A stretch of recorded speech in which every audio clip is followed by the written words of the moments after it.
Hi, English students. We're going to continue today learning lesson 3 in Wordly-Wise, book 8. Okay, so this is going to be lesson 3. Again, like normal, if you have any problems, you can talk to me in the comment box.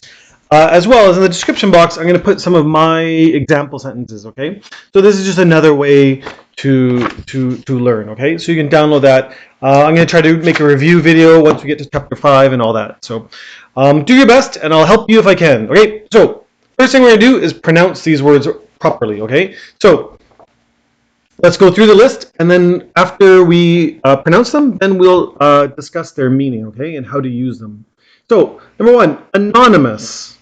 Anonymous, anonymous. Anthology, anthology. Conjecture, conjecture. Disposition, okay? Disposition. Encompass, encompass. Extricate, extricate. Generation, generation. Guile, guile. Imperative, imperative. Instill, instill. Modify, modify. Pivot, pivot. Prevalent, prevalent. Recur, recur. And then the last one is spontaneous, spontaneous. Okay, so it's a quick 15 words, but they're hard to remember, okay? And you got to remember all the derivations, okay? So the derivations just mean when you change a word, like happy to unhappy, or happiness, or happily, okay? Those are all derivations. So you got to learn those as well, okay? And the different meanings and all that. So, okay, so let's go through it. So word number 1 I have here is anonymous. Anonymous. Anonymous basically means that there's no name, or it's unknown. So if you have a poem, and at the very bottom it says anonymous, it just means that the world doesn't know who wrote that poem. Okay, maybe the author didn't want to people to know that they wrote the poem. Maybe the author, we don't know. Maybe they just found the poem, and they thought it was good. Someone thought it was good, and then the book publisher put it in the book. But we don't know. We don't know who to say wrote the poem. So it'll say anonymous on the bottom. Maybe a newspaper will get an anonymous tip. Okay, so maybe someone works in a factory, and then they know that the factory is putting pollution into the river, and the person wants the factory to stop, but they work at the factory, right? So they'll tell the newspaper, they'll say like, oh, this company is putting bad chemicals, bad pollution into the river, into the ocean. But they don't put their name on it because they don't want to lose their job. So the letter will be anonymous, anonymous, okay? So anonymous, yep. And of course, in my example sentence, we have the word ransom. The ransom note was sent by an anonymous group. Okay, so they're doing illegal things. They're kidnapping people, abducting them, and they don't want the police to know who it is, so they don't put their name on it. Okay, so smart criminals will do things anonymously. Anonymously. Okay. Next word is anthology. Anthology. Okay, anthology is a collection of books. So if someone an author publishes a lot of short stories, that's great. Short stories are wonderful. Short stories can be very, very interesting. But when that person has 20 or 30 short stories, they might want to put them in a bigger book, okay? In a bigger book, and then it's just a collection of all of them. And this will be an anthology of some books or whatever, okay? As well, I mean, if you are taking a university class and it's on 19th century American poetry, there's a lot of authors and a lot of good poets. So instead of the teacher asking you, the professor asking you, hey, buy 17 books, maybe the teacher will ask you to buy just one anthology, right? And inside that book, they'll have lots of poems from that century, okay, from America. So this will be an anthology of whatever. So it's just usually a big, thick book. I have lots. I love anthologies. So, conjecture. Conjecture. Oh, by the way, I had a picture there. So the Collins Gem. This is an anthology of Shakespeare's work. Okay. So I found a picture with the word anthology, and there's the Bard, Shakespeare. Okay. His nickname is the Bard. The next word is conjecture. Conjecture. Conjecture is usually a guess.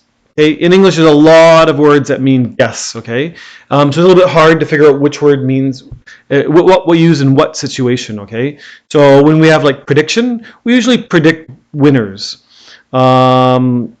If you estimate, it's also a guess, but it's about numbers. Okay, so predictions, yeah, usually a guess about winners or about the weather.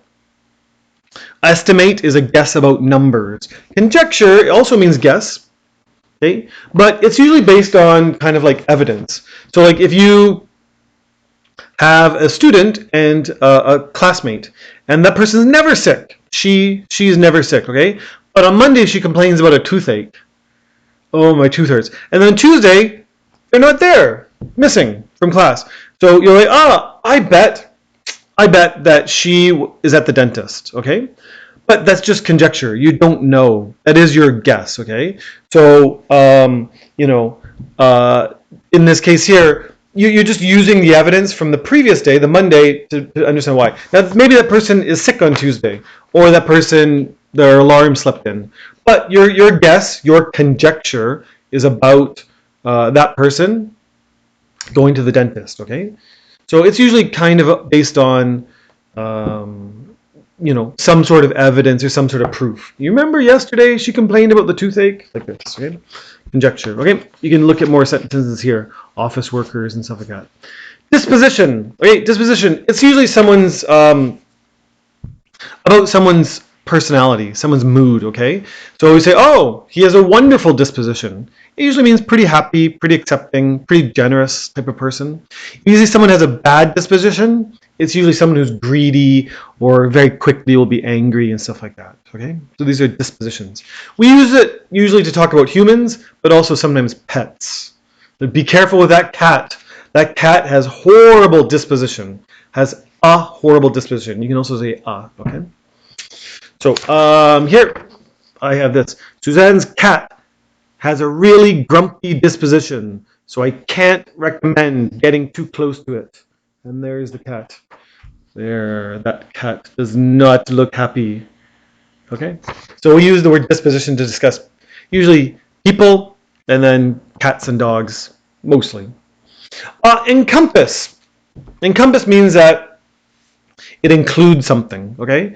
So if you just say like this Shakespeare anthology, this Shakespeare anthology encompasses all of his poems, okay? Maybe it's missing some of his plays, but it has all of his poems, okay? Shakespeare put out a lot of work, so sometimes even an anthology might miss some, okay? So encompass means it's inside of it, okay? It's inside of it. It can also mean surrounding something as well, right? So we'll say that small town is encompassed by a forest, okay? So it means just that the forest is all around it, or encompassed by mountains. It's up in the mountains and stuff like that, okay? So here I've got kind of a sad sentence about wolves, okay? If you want to read it, go click down in the description box, okay? The next word is extricate. Extricate. Sorry. Extricate usually means pull something out, okay? It can be literally. So like you can extricate a tooth, okay? Or you can just say the dentist pulled my tooth out, okay? But it's usually something bad as well. So extricate from a problem. If there's like a big protest and people are pushing and it's getting to be violent, maybe the police will try to extricate the important person, that kind of thing, right? Because they don't want them to be hurt. So you're kind of pulling something out of a difficult situation or violent situation. So we sometimes use the word extricate with the word from. The police extricated him from the crowd, pulled him out of the crowd. Okay. Good. The word generation. Generation has a couple meanings, and I'm going to even talk about one that's not in the book.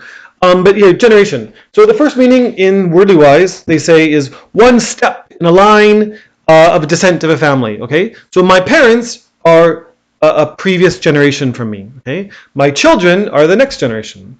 So if we have a picture with my mom and dad and me and my children, that picture will have 3 generations. Okay, 3 generations. Now, sometimes, especially in history books, they'll talk about another generation, okay? And they'll say like the baby boom generation. The baby boom generation, it came after World War II, okay? So the 20 years after World War II, there's a lot of children being born. The soldiers came home from the war and they had a lot of children, okay? Started families and built houses in the suburbs and stuff. So the historians will put all of those babies into one group, okay? So you people watching this, if you're still studying this, you might be born of the internet generation, okay? Your whole life had the internet. I remember a time before the internet.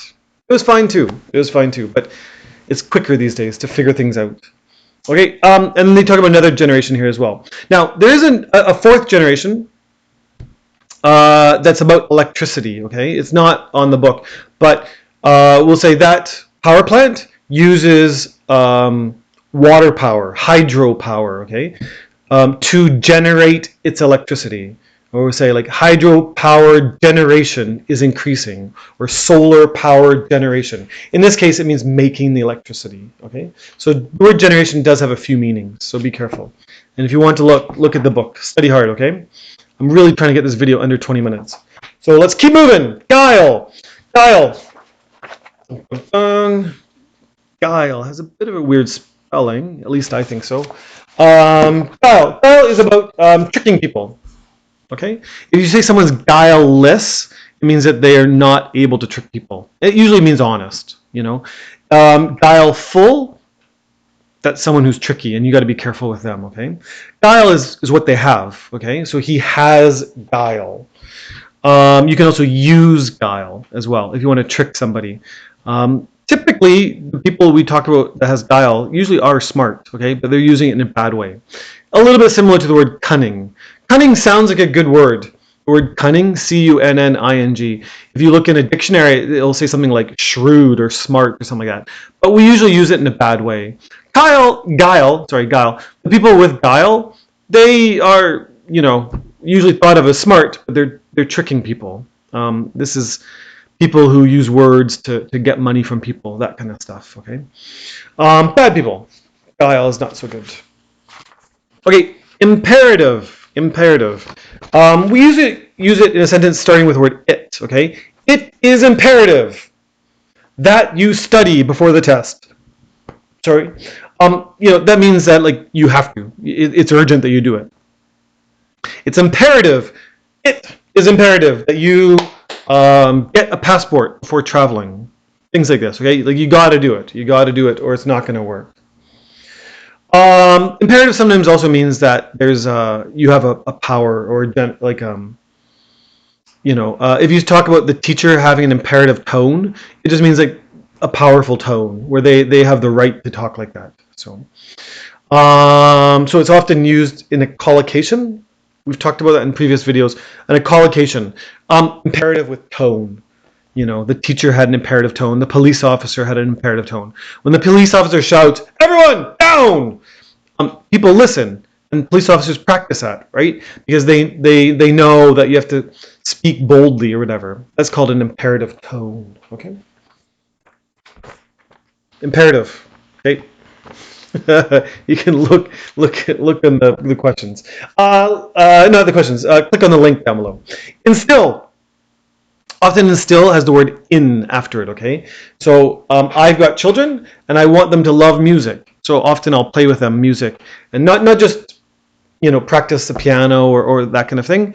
I want them to listen to good music, and I'll make suggestions, and we'll talk about it. Why do I do that? I want to instill in my children a love of music, okay?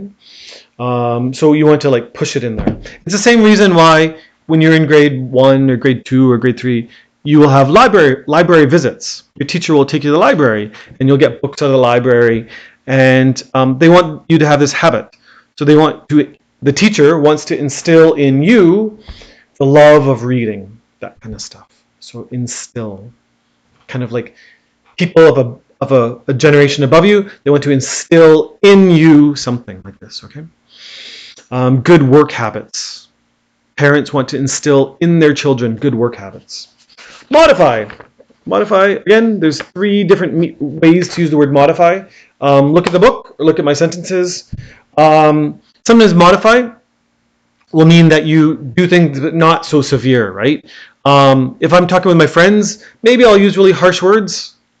Not really, I don't use many bad words, but you know, but when I talk on this video or I talk with my children, I'm definitely not going to use really hard words, right? So I'm modifying my language, modifying my words. It just means you're not using like the hardest words and all that kind of stuff. So you can also modify your behavior, right? I mean, you might be very wild at home, running and screaming, but at school you aren't, right?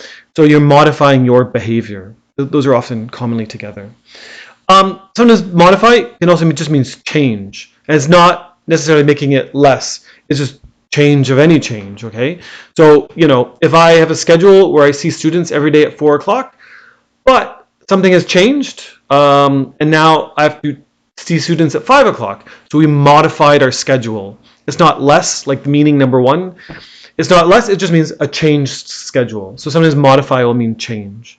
As a teacher, if I have one student and I teach them and it doesn't work and the test is bad, and then again and again, I will think, oh, I have to modify my teaching method. It just means that my teaching method worked for that student, but maybe not this student. And so for this student, I have to have a different teaching plan. So I'll modify my teaching, okay? It just means change in that way. Now, modify also has a grammar meaning, okay? So an adjective will modify a noun. So here's a noun, here's a pen. Now if I say blue pen, I've modified the noun pen, okay? So the adjective blue modifies the noun pen. Okay, so I've modified it. And what this done as well, when I just had the word pen, both of these qualify. But when I say blue pen, only this one is going to count. Okay, so that's modifying it. So you've actually limited the word pen down to blue pens. Okay, so it's modified. Great. There's 4 more words. Let's go through it. Pivot. Pivot. Dun, da, da, da. She is pivoting on her toes. Pivoting just can mean turn or spin. Okay, so I'm trying to pivot this pen in the middle, but I'm not very good at this one. Okay. So like this. So you're pivoting it around your fingers, just turning. And my chair pivots as well. It pivots on a point like this, right? And that allows me to spin like that. Okay? This chair is able to pivot. Okay? So turn, that kind of stuff. Now in sports, sometimes we'll use pivot, and it just will mean like the important person. In football, the quarterback is the pivot. Okay? In other sports, it might be another position. Maybe a hockey goaltender. The person who's stopping things, he might be the pivot of the team, like the really important player. And if he plays good, the team usually wins, and that kind of stuff. There's an adjective, I think it's a really good adjective, pivotal. Pivotal, pivotal. I've got the word pivot here. I got pivotal somewhere. Pivotal, there we go, pivotal. The talks between Presidents Xi Jinping and Donald Trump will be pivotal to the world's economy. In other words, the president of China and the president of America, what they decide will be very important for the world. So we say it's pivotal, very important, okay? Prevalent means you find it all over the place. When I was in high school, sometimes you'd never see a cell phone, or at least you saw a cell phone like once a month. And they were huge, like this. They were this big or bigger. And, but now, cell phone use is prevalent. It just means everyone. You see it in stores. You see people in cars. Bad. Cell phone use is prevalent. Okay. Yeah. So now Starbucks coffee is prevalent and stuff like that. A thinking can be prevalent as well. Years ago it was thought that women should stay home and stuff like that. But now it's widely accepted. Go out and work, please. This thinking is prevalent that women are equally or even more smart than guys, and they can contribute to society. So the prevalent thinking these days is that women should make up their mind and do what they want, as men always have, right? Okay, so this is prevalent thinking. 3 more. Recur. I'm at 20 minutes. Recur means happening again and again. Okay, just something is recurring. This is more like an adjective. Is recurring. If you have recurring headaches, again like an adjective, it just means that they happen again and again and again. Recur can also be a verb. Okay, so the book talks about a theme recurring in music or a theme recurring in a book. It just means it's all through the book. Okay, and there's a noun there for recurrence as well. Okay, and last words. Spontaneous. Yep, spontaneous means that something happens without a plan. It happens spontaneously with an ly. It just means that it happened without planning. So on Friday, if you ask me, Daryl, what are you gonna do for the weekend? I'm like, no plans, no plans. And then on Saturday, you see me at the shopping mall with my friends. And they're like, Daryl, why didn't you invite me? I was like, oh, it just happened spontaneously. They came to my house and we were bored and we left and we went to the shopping mall. So the plan was spontaneous. It means it was not planned. It just happened and stuff like that. Spontaneous, also the book makes another point, is that sometimes, especially in nature, if we say something happens spontaneously, it just means that humans didn't aid it. Humans didn't help it, okay? So if you say the flowers bloomed there spontaneously, it just means that no one planted it there. It just happened and stuff like that. The seed happened and nature took over, that kind of stuff. And the last word here is spontaneity. Spontaneity, okay? It's just a noun for the first meaning of spontaneous, okay? So spontaneity, it just means that it happened unplanned, okay? Some of the best plans happen with spontaneity, okay? Okay, study the words. Make sure you finish 3A, 3B, 3C, and 3D. 3D is a little bit harder than other sections of the book. It's the word study ones, okay? So make sure you do your best there. And know the story, okay? Make sure in the questions, you can try to use some of the vocabulary words to answer the questions. Okay, so do your best this way. And if I can help you, let me know. Bye-bye.